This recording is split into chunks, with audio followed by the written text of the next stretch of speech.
we'll just call it pyloric stenosis. What happens with pyloric stenosis is you have the pylorus area is right where the stomach empties into the duodenum. It's kind of a drawing, but helps a little.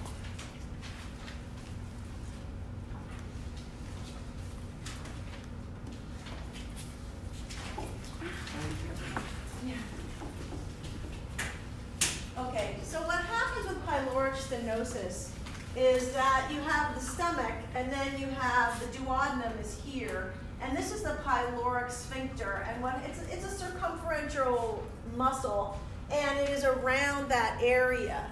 And what happens is it kind of overgrows and hypertrophies, and what it ends up doing is closing up the channel or blocking the channel. This is what it would look like if you did a cross section of that. And so because of that, the ingested food can't get out of the stomach, and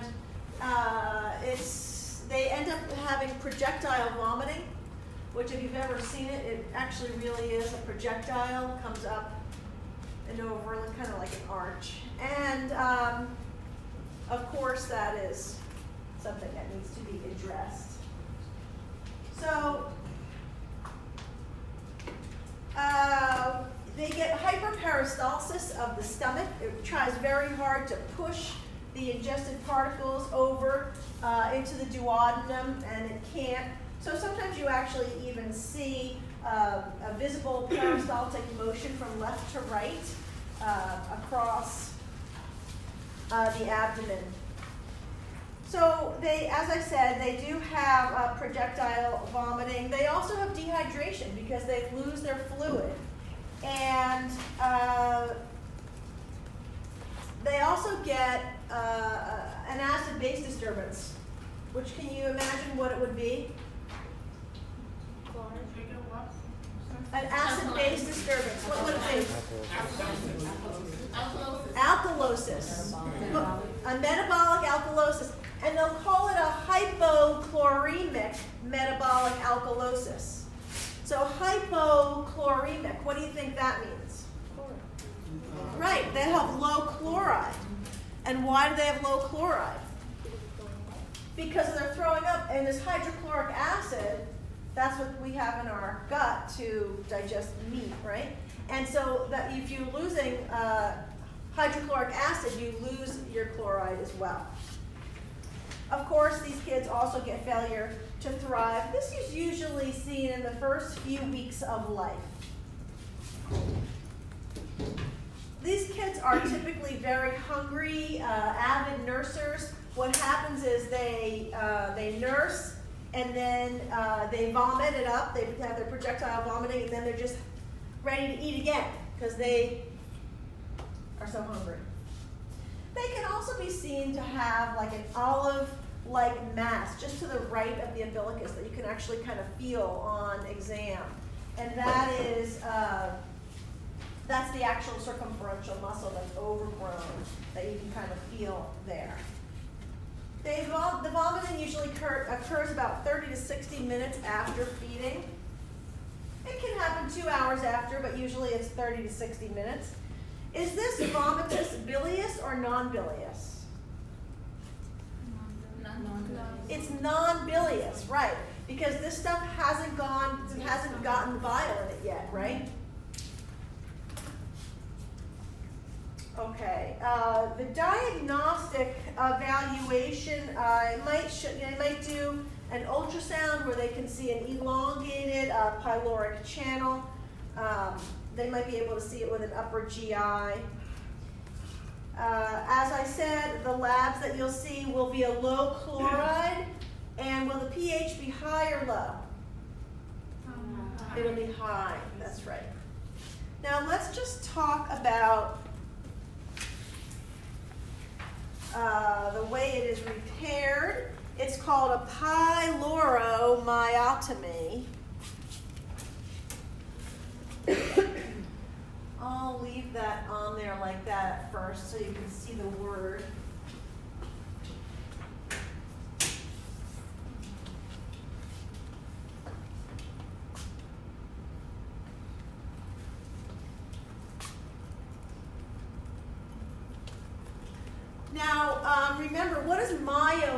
when it's in a word. Muscle, it means muscle. So the pyloric muscle and otomy means they cut. And so what they do is they only really need to make one cut on the side, and then the thing will kind of pop open.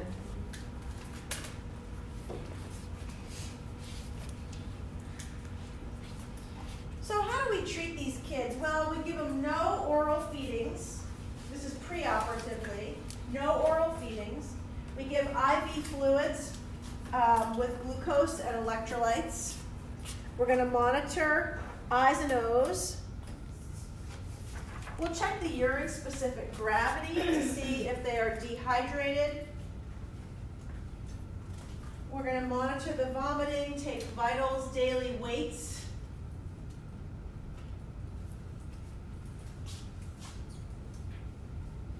Postoperatively, we give them, after about 4 to 6 hours after the surgery, we give them a glucose water or electrolyte solutions, and we advance that as tolerated. If it's tolerated in about 24 hours, we'll try to advance the feedings to small, more frequent feedings.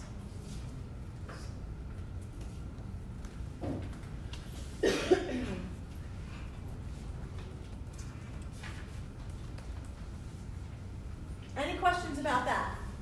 Hypertrophic pyloric stenosis. I want to talk about intussusception. That's our next topic. Usually, when the way the gut works is it has peristaltic motion where the proximal bowel will peristalse ingested particles into a distal part of the bowel that will peristalse further. And sometimes if there's a weakening in the wall, in the intestine wall, what happens is that the peristaltic motion ends up pushing a proximal segment of bowel into a distal segment of bowel. And it like telescopes in. I'm going to pass this around. Here's an artist's rendition. I'm going to show you mine. So let's say you have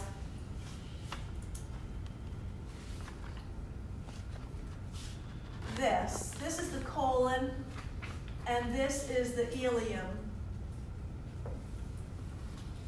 And this is a valve, the ileocolon valve in between. You can see the haustra that I've drawn from anatomy.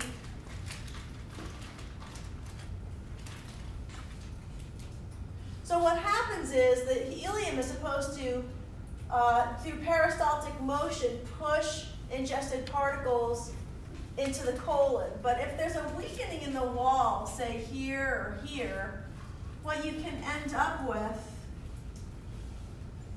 is this.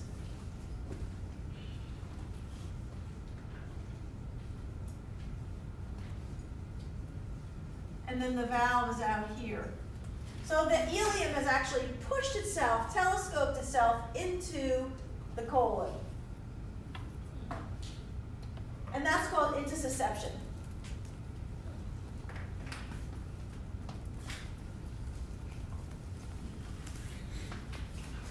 So this usually happens between about 3 months and about 3 years of age. And it's the pressure of the bowel movements that push the proximal segment into the distal segment. It looks like inconsolable crying and drawing up of the knees to the chest. And then after that, when the pain goes away, they might just appear normal and comfortable.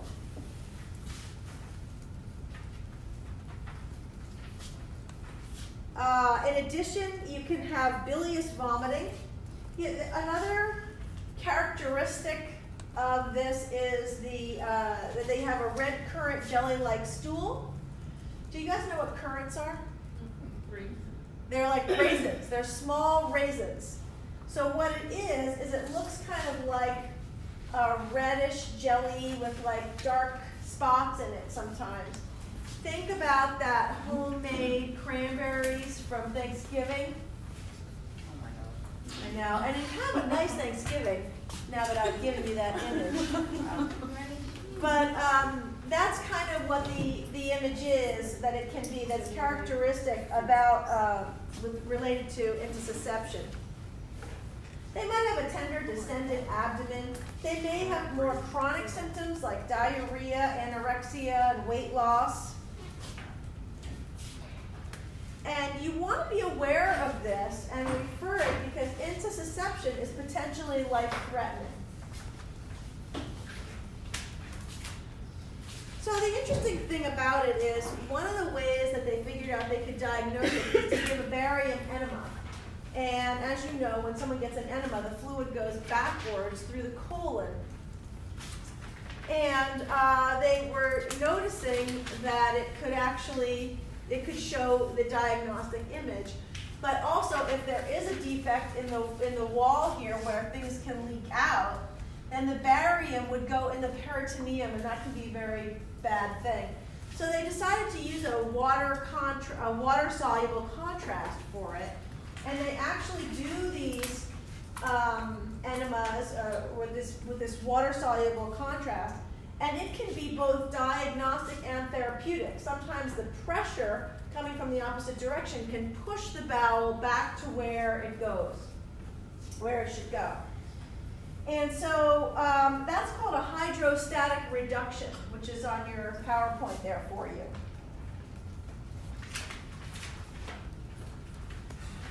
75% of the time, that is successful. But if it's not successful, they do have to have surgery where they take out the defective part of the bowel. Now, I want to say if somebody is in pre-op for an intussusception and the nurse notices that they pass a normal brown stool, that means that it actually has reduced itself. And so that they would probably they would have to tell the surgeon, and they probably wouldn't do the surgery at that time. But someone who has had an intussusception is at risk for having another one. So you want to make sure that the parents understand that, and you can give them information about what it would look like if it happened again. Questions about intussusception? Yeah. So if the surgeon, if the nurse tells the doctor, can the parents will elect to have it so it doesn't happen again? The surgery? You know, once in a while people ask that question, like, why don't they have the surgery anyway? I know it's invasive, but I guess that would be a conversation between the surgeon and the parent. You know, I would guess that would be situation specific. I have a question. Yeah. When you say there's a chance of reoccurrence, or they tend to reoccur, do you mean the intussusception? Yes. They tend to reoccur, whether they get pushed out naturally or by surgery, they tend to come back. Well, once you've had surgery and you've gotten rid of that malfunctioning piece of bowel, they wouldn't necessarily happen again. But if it's somebody who it got fixed by pushing it back with the hydrostatic reduction, that would tend to recur by happening again. Thank you. Which is what makes Rebecca ask that question about maybe the parents might say, let's just do it. It's a good question. You know, when do parents say, If you get the surgery, we want the surgery? it's life-threatening. If it fixes itself. Right, it's true, it's true. So it would be a conversation between the parents and the surgeon. Any more questions about that? Okay, I want to talk about anorectal malformations. What happens is embryologically, there's a structure called a cloaca, and it is supposed to differentiate into the GU system and the GI system. And if the differentiation does not happen properly, then there might be problems with regard to these congenital malformations. And so what it is with these anorectal malformations is that there may be no anal opening, There may be a fistula between the GU and the GI tract. There may be an abnormal opening on the perineal surface. So this is something that would have to be evaluated. And what happens if you have someone who has an imperforate anus, the nurse might be the first one to find it. And you're going to see on physical exam an absent anal opening. You're going to see an absence of the midline intergluteal groove. You're going to see abdominal distension because the stool can't get out, the meconium can't get out. You can see absence of meconium, obviously, and vomiting, and sometimes there's an anal dimple. So I have these pictures that I have brought for you about people who have, or infants that have had an imperforate anus. And when you look at them, they're actually hard to see what you're looking at because a lot of your landmarks are not there. But you'll see there is a female and a male, and at the bottom there should be an anal opening, and there isn't.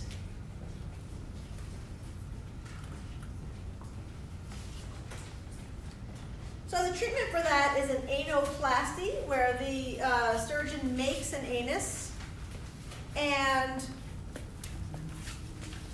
a lot of times this is done as a two-part surgery because when they make an anus, they might give also a colostomy temporarily so that when you have a new surgical site, it doesn't have stool running by it constantly as it's trying to heal. So they do a colostomy bag until the anus can heal. So a nurse will be aiding in identification of this. Preoperatively, the infant is NPO with GI decompression and IV fluids. Postoperatively, they're also going to have antibiotics, and the surgical site will be protected with an occlusive dressing.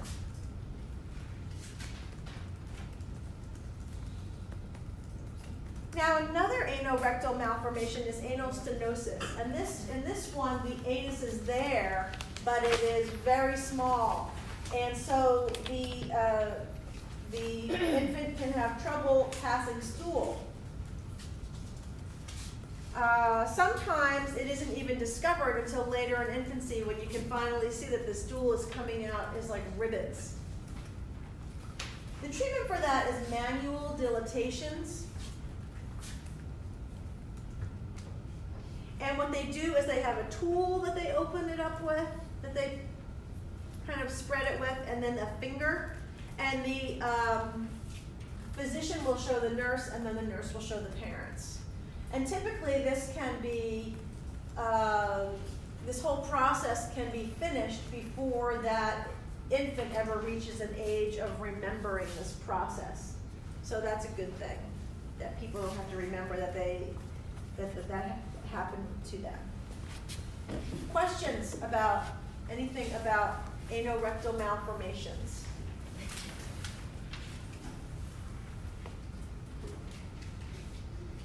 Our next topic is cleft lip and cleft palate. And if people haven't seen very much of it, I have cut out from the newspaper pictures of lots of children that have it, so you can get a good look at it. Cleft lip is when there is an opening between the lip and the nose. It can be either on one side or both. Cleft palate, there's an opening in the hard palate. It can be on one side or the other side or both. And they can be combined with the cleft lip as well. When you see somebody from the front, when they have cleft palate, you can't really see it. Cleft lip, you can. This can be something that is associated with chromosomal abnormalities or environmental factors. For example, if someone uses phenytoin in pregnancy, they have a 10-fold increase of having a cleft lip. What is phenytoin? P-H-E-N-Y-T-O-N. What is phenytoin? Does anyone know? What is it? It's Dilantin, and it is used for seizures.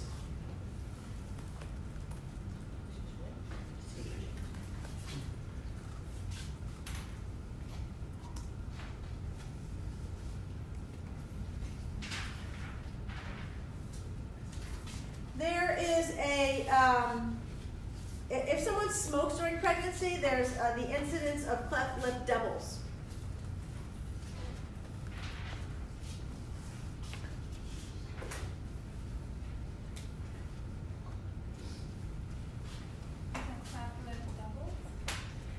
Yes, if someone smokes in pregnancy, the incidence of cleft lip doubles.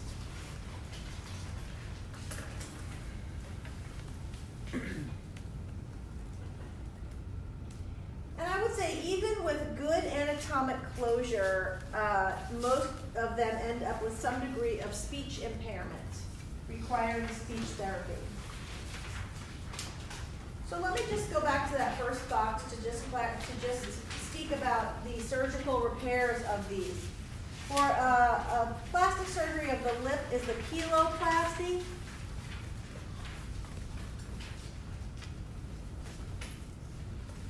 Surgery of the palate is palatoplasty. See that there? Okay. So let me say they, as I said, they may have speech impairment, problems with the soft palate and nasopharynx, improper tooth alignment. That's faulty dentition. They could have hearing impairment because of malfunctioning of the eustachian tubes. They have a high incidence of otitis media because of the malfunctioning of the eustachian tubes.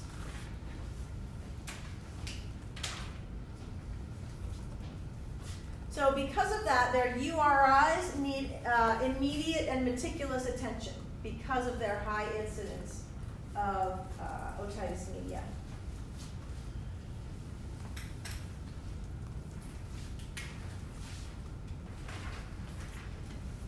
Now, regarding nursing for patients and their families with this problem, physical defects of the face evoke strong emotional reactions from parents and family members, and the nurse wants to encourage the parents to express their feelings of grief or fear from having this. The nurse is going to role model handling of the infant, that this infant is a precious human being. Emphasize positive aspects of the child's appearance. Oh, look at this head of hair. Something like that. You want to express optimism regarding surgical correction while acknowledging their concerns.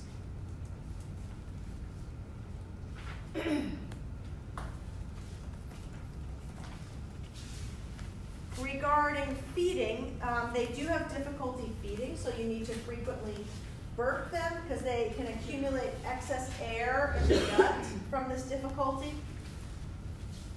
Breastfeeding can be better because of the contour of the breast and the pliability of the breast, that they can get a better seal.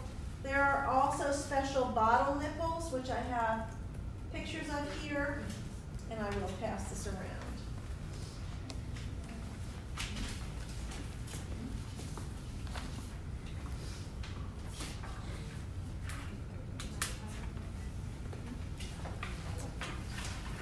If a patient is going to have a cheloplasty, then we want to accustom the infant to the needs of the post-operative period during the pre-operative period. And so we want to protect the surgical site and avoid the prone position. And so what we do is we might use arm restraints on them, and so that they can't roll over. And in the pre-op period, we'll release them on and off, but just to kind of get them ready for that.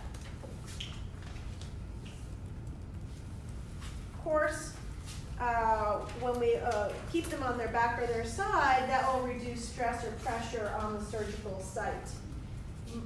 Meticulous care is essential because inflammation or infection is going to interfere with the healing. And we want the optimal cosmetic effect.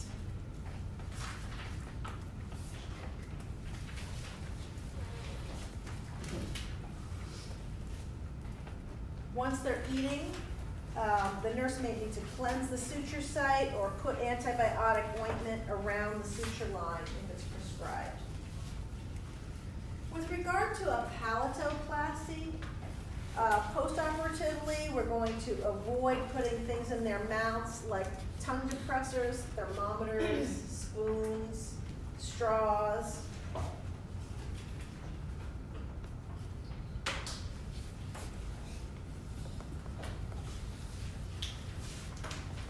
If it's an older child, we want to encourage them to speak and blow bubbles to exercise the palatine muscles and the throat to coordinate these muscles.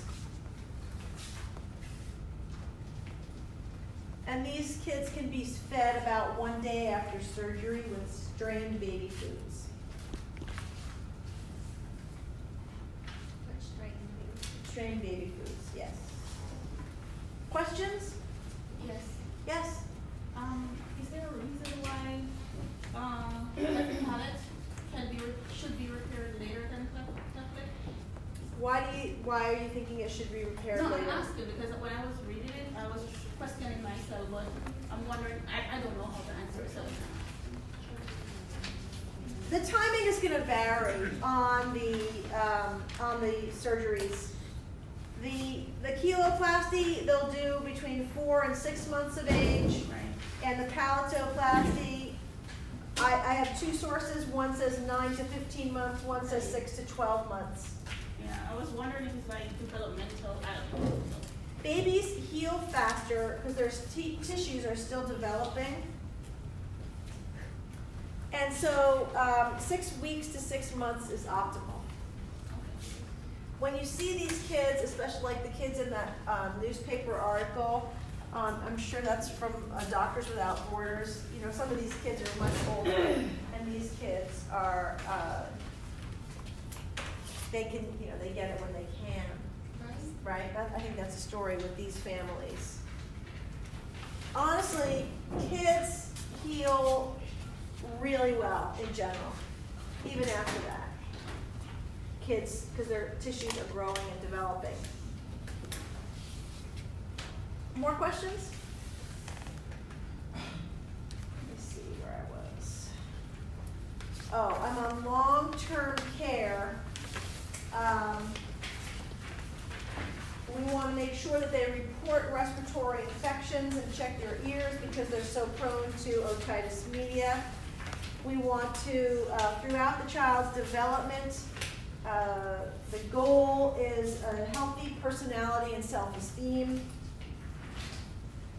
And I've listed on your PowerPoint there, the agencies are the American Cleft Palate Association and the Cleft Palate Foundation. I want to go on to tracheoesophageal fistula and esophageal atresia. This is also a congenital malformation, and what happens is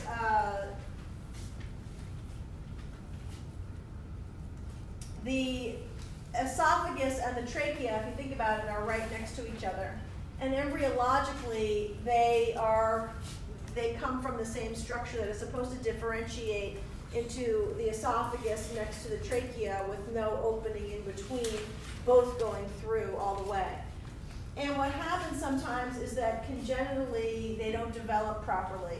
And the esophagus either ends in a blind pouch with another piece lower down going into the stomach that's not connected to the blind pouch, or sometimes there's a fistula in between the esophagus and the trachea, or sometimes the esophagus just feeds right into the trachea.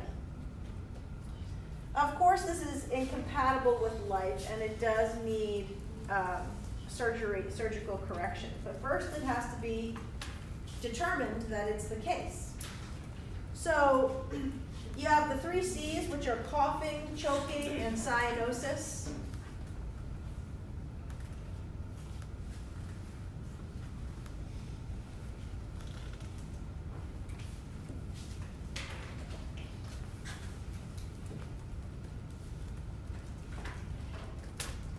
You have a diagnosis. Well, you can also have apnea and respiratory distress after eating or feeding. It is diagnosed by these clinical symptoms or by radiographic studies with a chest x-ray maybe to determine exactly what type.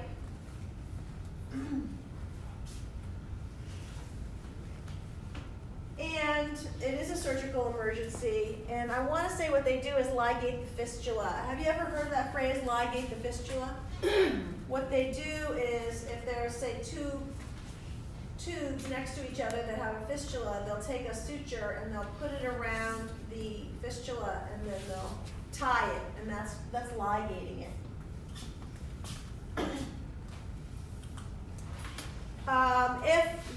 If it's a blind pouch for the esophagus and then a tube below, they're going to have to do a pull-through procedure.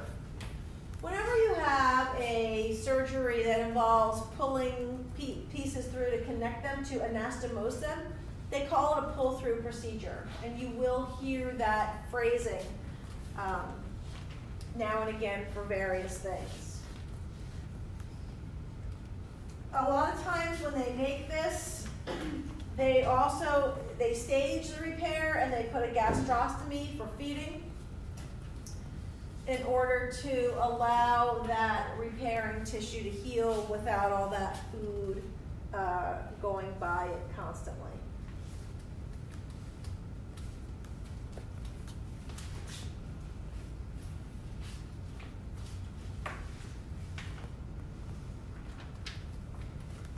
So another thing that can happen with them is that the mucus can come up from the lungs and go in the mouth and then get swallowed into this blind pouch esophagus.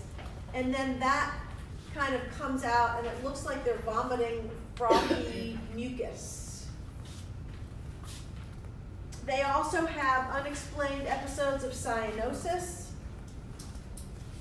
On your handout, it does say gastrostomy, and then it says,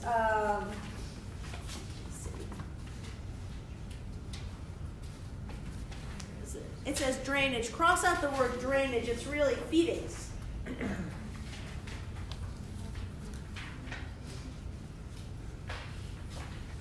They get IV fluids, antibiotics. They may or may not have TPN. Does everyone know what TPN is? Total parenteral nutrition. Right. They're those, they call them banana bags sometimes because it's an IV that's bright yellow, almost the yellow of like a highlighter, and it's translucent. You can't see through it. It's got a lot of vitamins in it. So they may have that. Parenteral. So enteral means the GI tract, but we're kind of around it or aside from the GI tract, so it's parenteral.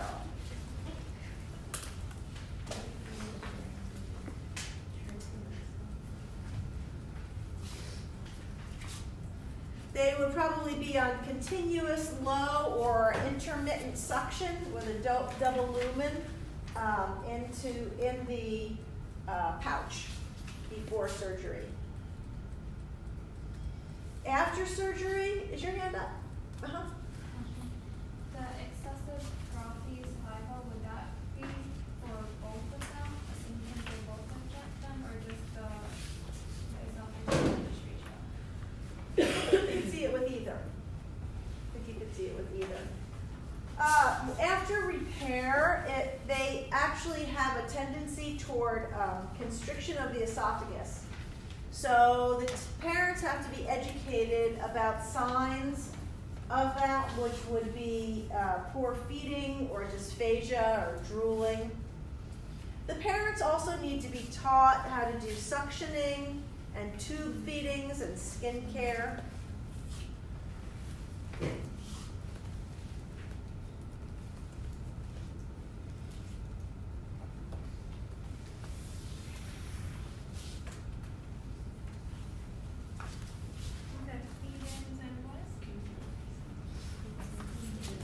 skincare.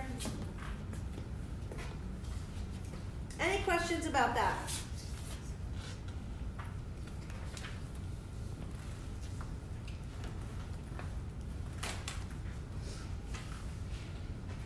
Okay, let's go to hernias. A hernia is a protrusion of a portion of an organ or organs into an abnormal opening. It is dangerous when it's constricted or encroaching on other structures.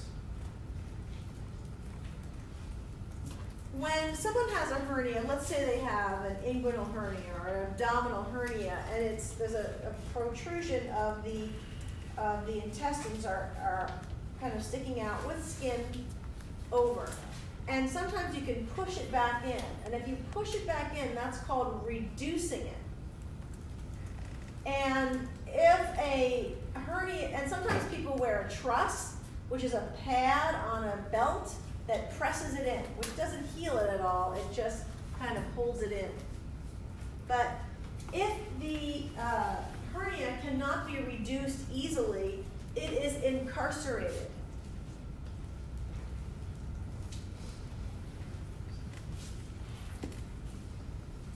If the blood supply is impaired, it is strangulated.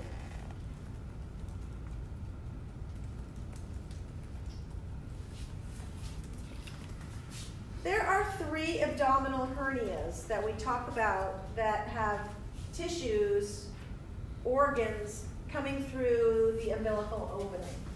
The first one we talk about is an umbilical hernia. I'm going to pass around a picture of an umbilical hernia. It looks like there's just some tissue kind of sticking out. There's also one in the handout that I gave you, but it's got a lot of ink, so it sometimes looks kind of black. But this is also a picture of an umbilical hernia. Concerns with an umbilical hernia are when they're clamping the umbilical cord, they have to make sure that they are clamping the cord and not the hernia, because then you'd be clamping off intestines and skin. So, This is the most common, I'm going to come to you. This is the most common hernia in infants, and it usually does close spontaneously in 3 to 5 years. Question here. so the child is born with this. The child is born with this. Can they develop it after or not? Typically they're born with it and it goes away. Because it's a congenital problem. The intestines are actually created embryologically outside the body and then migrate in. So usually that's when that would happen. That's not to say people won't have hernias later, but this one is typically something at birth. I want to say that there are 2 other instances where there's abnormal intestinal protrusion through the umbilical opening. One is called an omphalocele, and with an omphalocele, what happens is the intestines protrude through the umbilical opening, but there's a peritoneal sac around them. So it kind of looks like they're like stuffed into a plastic bag. And of course that requires surgery. Then there's another one called a gastroschisis, and then you have intestines coming out the umbilical opening, and there's no peritoneum, so they're just kind of splayed out. And I have 2 pictures of each here that I am going to pass around for you. The omphalocele and gastroschisis do need surgical repair. What your job would be as a nurse is to keep the viscera moist with a sterile saline soaked dressing or ABD. And these newborns are under an ambient warmer, an overhead warming unit, so you can keep an eye on them. They're going to also get IV fluids. They're going to be NPO with NG suction. Questions? Questions on that?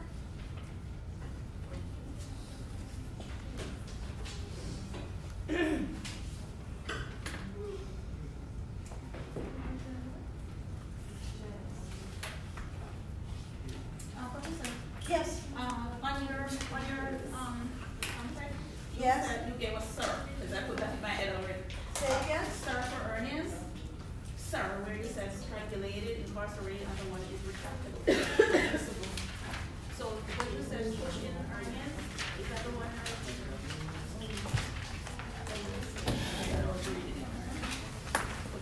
I did. So this is sir. Reducible. Yeah. So that's it. Yes. Okay. Yes, that's Okay. related to it. Okay. Yes, it is. There is a drawing page regarding hernias in your handout that I gave you. That is an acronym that hopefully that can help you. It says SIR at the top, SIR. Strangulation, incarceration, and reducible. I want to talk next about diaphragmatic hernias. Now, what happens with a diaphragmatic hernia is embryologically, there's a malformation of the diaphragm, and it doesn't fully form. And because of that, the intestines, or could be the liver, migrate up into the thoracic cavity. This encroaches on that lung. It can move the mediastinum over to the other side, or move it over to some degree. These babies have respiratory distress, cyanosis, a scaphoid abdomen. What do you think that means, a scaphoid abdomen? Something. It's like sunken, yeah, it's concave. And that's because the intestines are up in the thoracic cavity, so there's more space there in the abdominal cavity. This can be seen as early as 25 weeks gestation on ultrasound. And so typically they're going to be delivered into a tertiary care facility because they know that this baby is going to be born with this problem. What's seen on ultrasound is the loops of bowel in the chest cavity, and you see the mediastinal shift over to the unaffected side, and they also have a tendency to have polyhydramnios, which is too much amniotic fluid. When they're born, they may require immediate respiratory assistance, such as suction or intubation and GI decompression. But when they're in the delivery, they make a plan for this because they know this is coming. And what they're going to do is they're going to plan to send this newborn to the NICU, and they're going to intubate this infant. And so because of that, they have to notify respiratory therapy. And the other thing they're going to do is they're going to oxygenate these babies' blood outside the body. They're going to take it out of the body through like a little shunt or a port, and they're going to oxygenate it, and then they're going to put it back in. So they're going to take it out, take care of it, and put it back in. Does that remind you of anything? Dialysis. It reminds you of dialysis, right? Is this baby a preemie? It could be, but not necessarily. It's diagnosed at 25 weeks, but it can gestate until 40 weeks. So the machine that's used to oxygenate the blood is the ECMO machine. Here. All right, this way. It's the ECMO machine. And this is extra corporeal membrane oxygenation.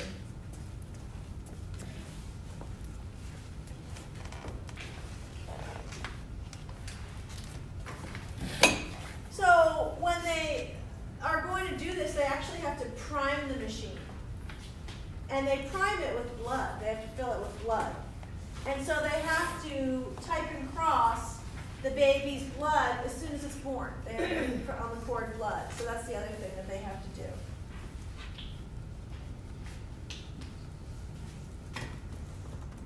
This baby is going to be attached to this machine, and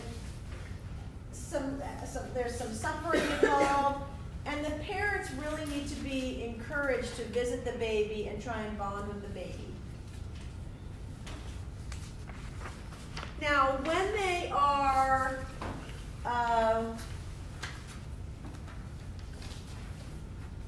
when they receive the baby and they're taking care of the baby very initially, we can't bag and mask them if they have respiratory distress. We can't bag and mask. They have to be intubated. Any questions on that? Can you repeat that, the last part? You cannot bag and mask them. Any questions on that? Thank you. Why can't you bag and mask them? Any ideas? That's putting a mask on them, and Oh. why can't you do that? Go ahead. Why? Is that gonna be up? Say it again. I know air. It has to do with the air. They have to get the air outside the body. Well, they have to get the air into their lungs. But They can intubate them. They cannot bag and mask them. Why? Because it can go in the intestines. oh. It has to be into the trachea, because it can go in the intestines if you bag and mask them, and then you'll be increasing the size of the intestines, and you don't want to do that because they're already taking up too much space in the thoracic cavity. Right?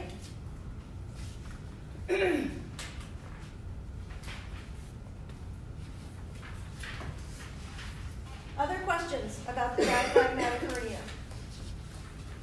I'm going to go to the hiatal hernia.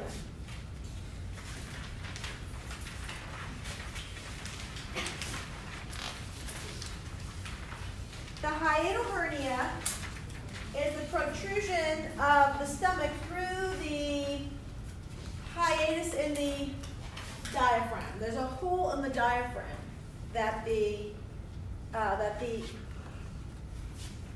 for the esophagus to go down, and then there's the stomach. And what happens is the stomach pushes up through there.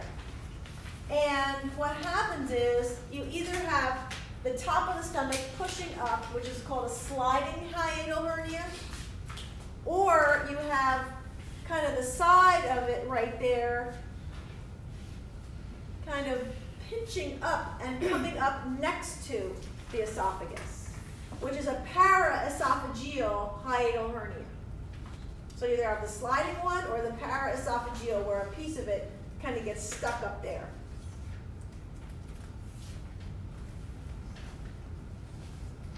It happens in adults and it happens in childhood. The problem is, one of the problems is that the acid in the stomach goes up into the bottom of the esophagus. And you've learned about that in Nursing 1, about GER or GERD or whatever you want to call that. And the lining of the esophagus is not prepared for that acid, so it can be very painful.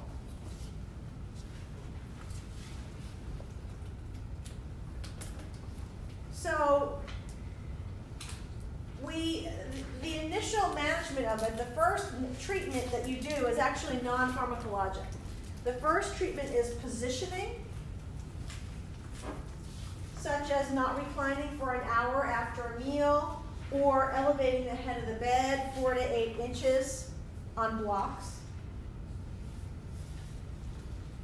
Another thing that can be done non-pharmacologically is address it dietarily and decrease things that increase acid, such as chocolate or caffeine or alcohol or spicy food. So that's the primary treatment of it. And if that doesn't work, then we go to pharmacological treatment, such as H2 blockers like Zantac, or proton pump inhibitors like Prilosec.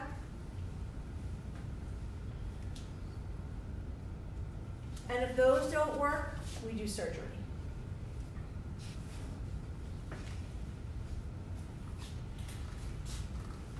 Questions on hiatal hernias? Yeah, you said the first one, the first intervention was.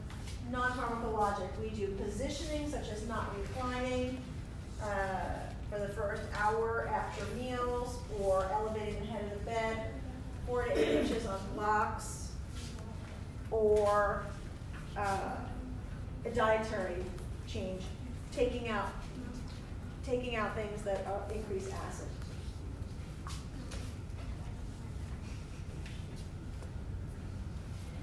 The next topic is inguinal hernias. This accounts for about 80% of childhood hernias. And with inguinal hernias, the intestines protrude through the inguinal canal. It does occur in infants as well, more often in males, when it's in adults, I want to say. For adults, it happens from heavy lifting, which it leads to increased pressure in the abdominal cavity. These hernias can be reducible.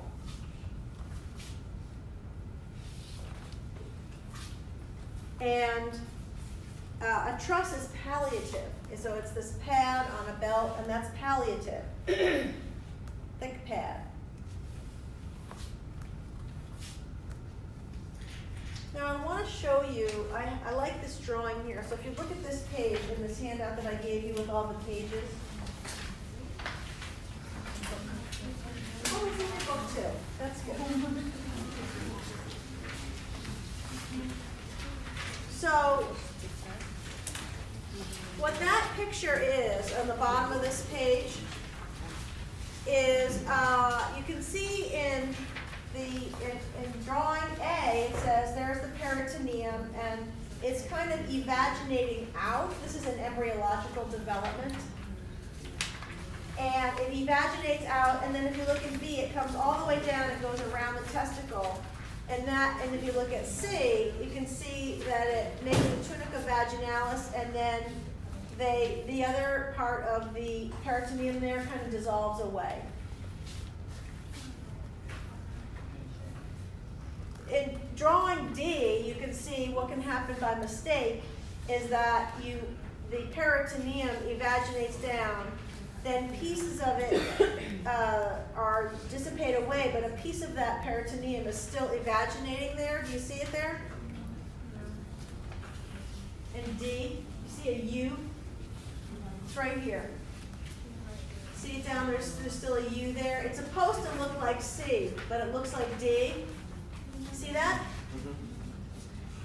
And then if you look at E, you can see when you get the problem in D, that the intestines can get stuck in there. And that's how you get an inguinal hernia. F is just a hydrocele, which we don't really talk about in this class, but if you want to know what it looks like, that's what a hydrocele looks like.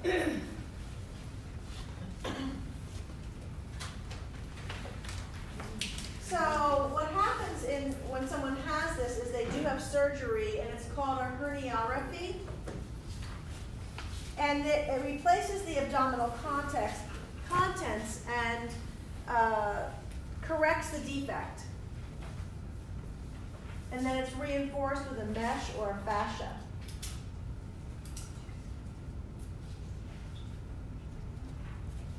The most common complication after an inguinal hernia is an inability to void, especially in men.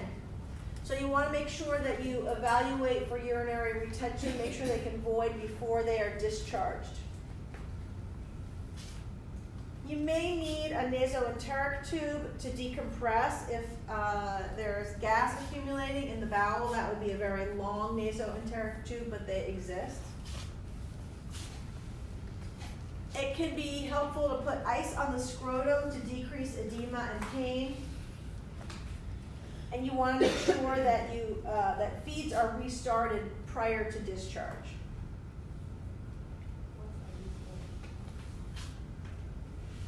It's usually an outpatient surgery. I want to say that post-operatively with an infant, you're going to have to educate the parents. And they're going to need to change the diapers as soon as they become wet to reduce irritation and infection. And use sponge baths for 2 to 5 days.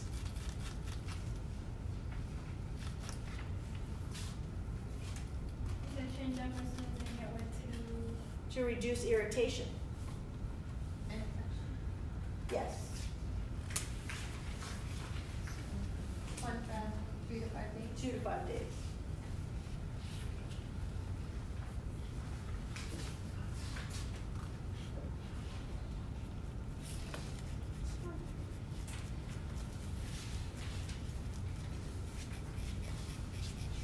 Now the rest of your papers are gallbladder, except for the last box is Hirschsprung's disease. And I like to do Hirschsprung's disease so I can get this picture all the way around the room. So let's just go to that last box that says Hirschsprung's disease. We can take a break if you want. I thought you guys would want to keep going. Right? I thought you would want to. The last box is Hirschsprung's disease. Another name for it is Hirschsprung's megacolon. Now, the reason why your ingested particles and fecal matter move forward, we talked about, is because of peristalsis, right? And this is smooth muscles in the gut, right? It's an autonomic quality, right? And the reason why your smooth muscles peristalse for you is because the nerves that innervate those smooth muscles are telling them to peristalse, right? And so there's little ganglia, they're supposed to be ganglia, which you remember from anatomy are just little tangles of nerve endings. They're supposed to be ganglia in the smooth muscle to tell it to peristalse. Well, some people, when they're born, they have a segment of their bowel that doesn't have ganglia. So that's aganglionic.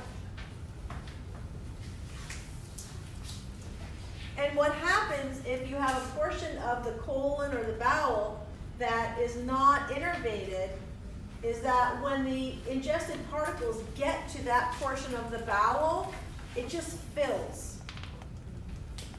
It doesn't peristalse through. So I have a picture here of what that would look like, and I'll pass that around. So sometimes this does happen, and it happens in infants and children, and they look like they have a bloated abdomen. And treatment is typically surgery where they remove the dysfunctional portion of the bowel, and then they do a pull-through procedure.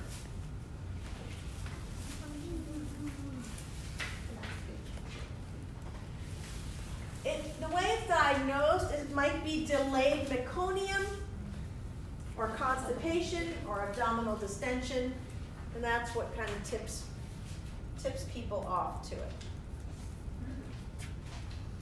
I just want to cover gallbladder. That's our last topic.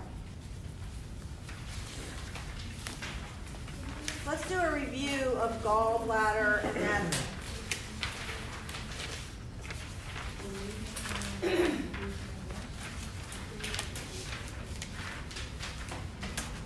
Delayed meconium, constipation, and bloating. Abdominal distension.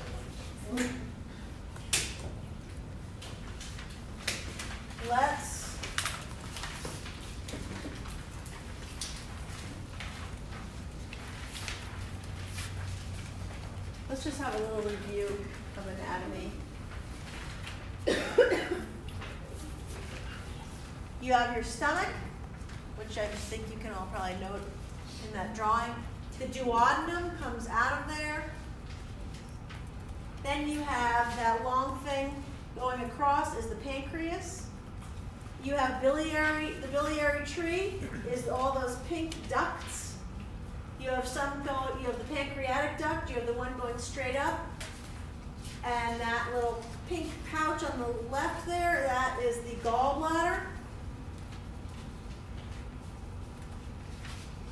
This one right here, this duct is the common bile duct. There's the cystic duct. And what are those two ducts? What are those for? What are they connected to? The liver. Where is bile made? In the liver. It is made in the liver and it comes down and it's stored in the gallbladder. So those ducts up there are actually, the bile is coming down those ducts. Okay?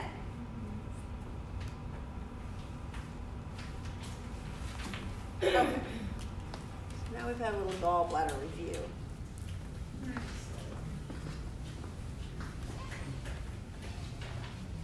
All right, cholecystitis is inflammation of the gallbladder. It may be with stones or without. If it's with stones, it's calculus. If it's not with stones, it is acalculus.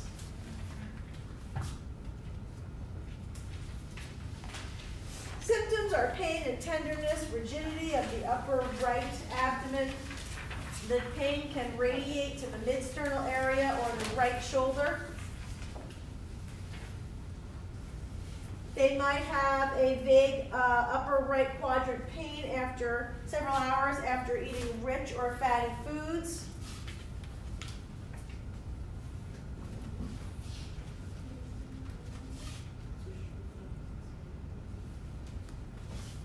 They might have jaundice. Now I want to talk about Murphy's sign. What that is there's a way to examine whether the liver is enlarged, and that way is the examiner will tell the patient to take a deep breath and then exhale. And when they exhale, their diaphragm comes up, and the examiner will kind of jam their fingers under the rib cage on the right. And then when they tell the person to now inhale, they inhale, and then the diaphragm pushes down, and theoretically, if the liver was enlarged, you could feel the liver coming down onto your hand. But another thing that can be noted from that exam is if there is an inflamed gallbladder underneath that liver. Are these pictures going around the room? Or has everyone seen them? Everyone has seen these pictures? Okay. So, what happens is, if there's an inflamed gallbladder underneath that liver, then when the person takes that next breath, which would bring the liver down, the inflamed gallbladder actually kind of touches the person's hand, and it is very painful. And because of that, they just stop that inhalation on mid-breath because it hurts. It is not diagnostic. It doesn't diagnose gallbladder disease, but it is a piece of information that is used in collecting data on the signs and symptoms of it. It shows that there's pain there. Will that's while a patient's lying down? Yes. So, someone who has cholecystitis, we said they're jaundiced, their urine gets darker, their stool changes color, sometimes their stool turns gray. We see increased white blood cells in their blood. They may be asymptomatic. And it may interfere with the absorption of fat-soluble vitamins like A, D, E, and K. And what it looks like if somebody isn't absorbing vitamin K is they might have bleeding, right? Because that helps us with clotting. Now, on the next box, you see possible factors that cause acalculous cholecystitis, so without stones. And this is torsion, infection, blood transfusions. It has been noted that people who have had many blood transfusions have an increased risk for acalculous cholecystitis.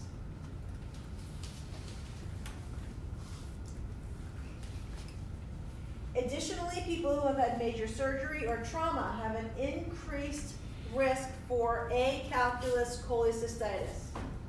Acalculous means no stones. Calculus means with stones. Can you say that last sentence again, please? It has been noted that people who have had major surgery or trauma have an increased risk for acalculous cholecystitis. Acalculous means no stones. Calculus means stones. Additionally, burns are another group that have increased risk for acalculous cholecystitis. So let's talk about cholelithiasis. If you see litho in it, if you see calculus in it, we're talking about stones. So with regard to stones, the people who are at increased risk, there's a list there for you. You can also put female on that list. Sometimes when people are trying to figure out a memory mnemonic for things, in this one, they kind of put tactfulness aside and they can say female, fat, fertile, 40, a lot of these F words. If anybody can think of a way to describe diabetes with a word that starts with F, let me know, because I'll add that on there. The different kinds of stones, there are pigment stones and there are cholesterol stones. The pigment stones are dark and the cholesterol stones are white.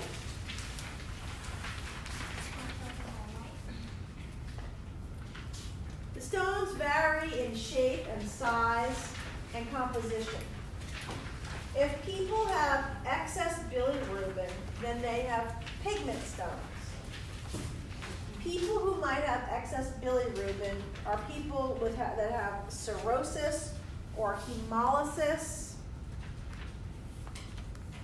Why would people who have hemolysis have excess bilirubin? Because of the destruction of the globular part of the red blood cells. Say it again? Because of destruction of the globulin part of the red blood cells, which is the protein. It's Okay. been broken down, taken to the gallbladder, broken down. Why would they have excess bilirubin if they have hemolysis? Where do we get our bilirubin? What's it made from? What's in it? What is it?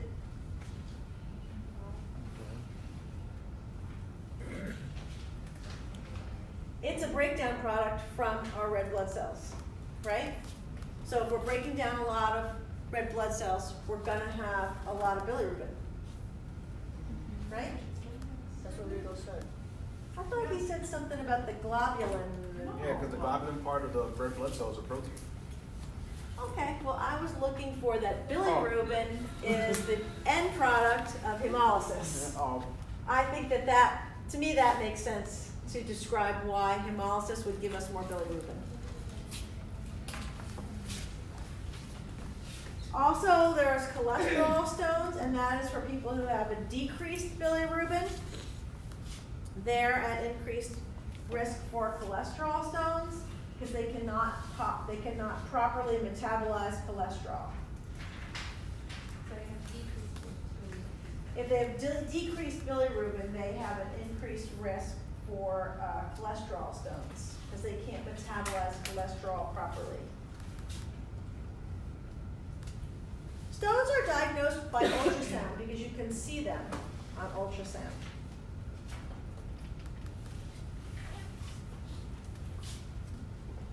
Cholecystitis, 80% of acute cholecystitis achieves remission with rest, IV fluids, NG suction.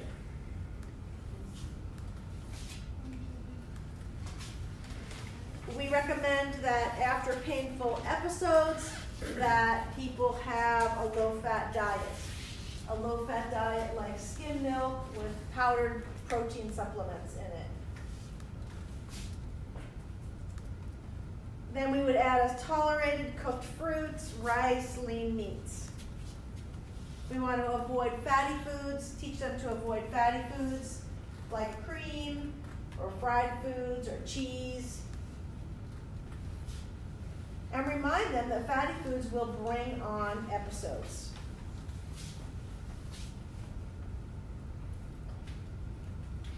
With regard to treatment of cholelithiasis, there is a pharmacological substance called ursodeoxycholic acid or chenodeoxycholic acid. There's two.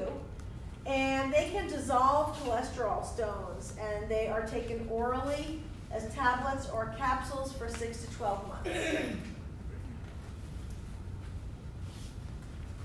Another process that can be done is the ERCP, which is almost always called an ERCP because they don't want to say that it's an endoscopic retrograde cholangiopancreatography.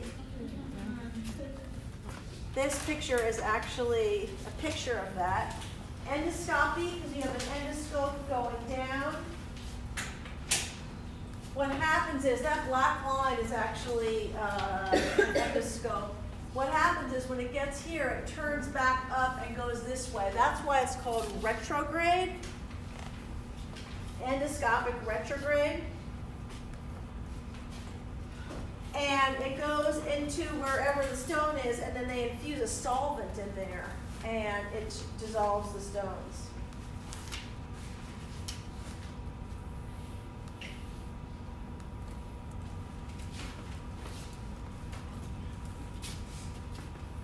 If none of these things work, then they will have to have surgery where their gallbladder is removed before they get the stones. Typically, they'll take out the gallbladder, and that's called a cholecystectomy. And that is not an uncommon diagnosis in the hospital. I would bet that some of you have already had patients with that diagnosis. Learn how to say cholecystectomy because it's a common word, and a lot of students have trouble pronouncing it. So work on that at home. Chole is gall. Cyst is the bladder, just like a cystitis is a bladder infection. Ectomy, out of me. A lot of times they're going to delay it until the symptoms have subsided unless it's emergent. Most of the time they're going to try to do a laparoscopic cholecystectomy.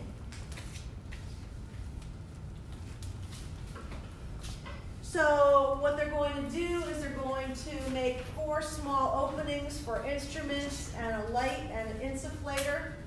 And they're going to make a pneumoperitoneum where they actually put CO2 in to raise up, to open the cavity so they can put a light in and see what they're doing. Otherwise, it's just a potential space.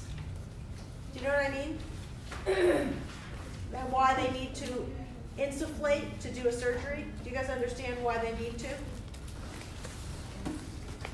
To be able to move the visa around? Say it again? To be able to move the visa around? It's not to be able to move it around. It's to be able to see in there. Think about it. If you don't open it up and put air in and a light, you can't see anything if you're doing it laparoscopically.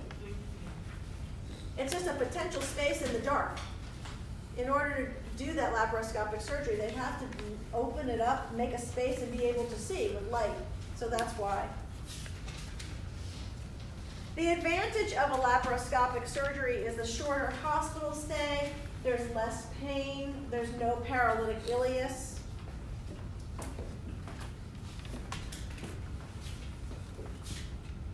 Sometimes there's a stone caught in the duct.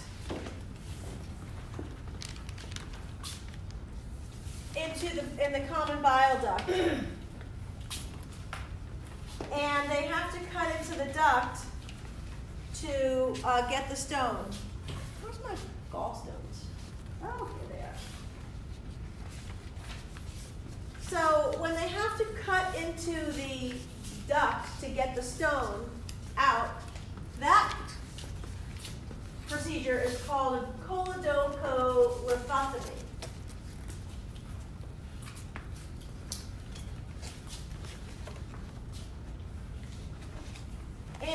after they do that, they actually will sew it up and then, and they'll put in a T-tube, shaped like a T,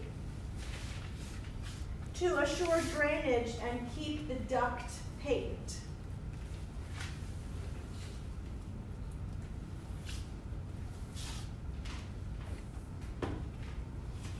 Any questions about gallbladder or any of the topics that we discussed tonight? So, excuse me. Yes. For this procedure, is it that they have to like go back to visit the doctor to ensure that it's valid? To ensure that it's paid? Like, is there like follow-up? There's always follow-up visits, but what I was pointing out here is that when they do this procedure, they will put in a tube to keep the duct clean, to have drainage. Any other questions? Okay, that's all for tonight.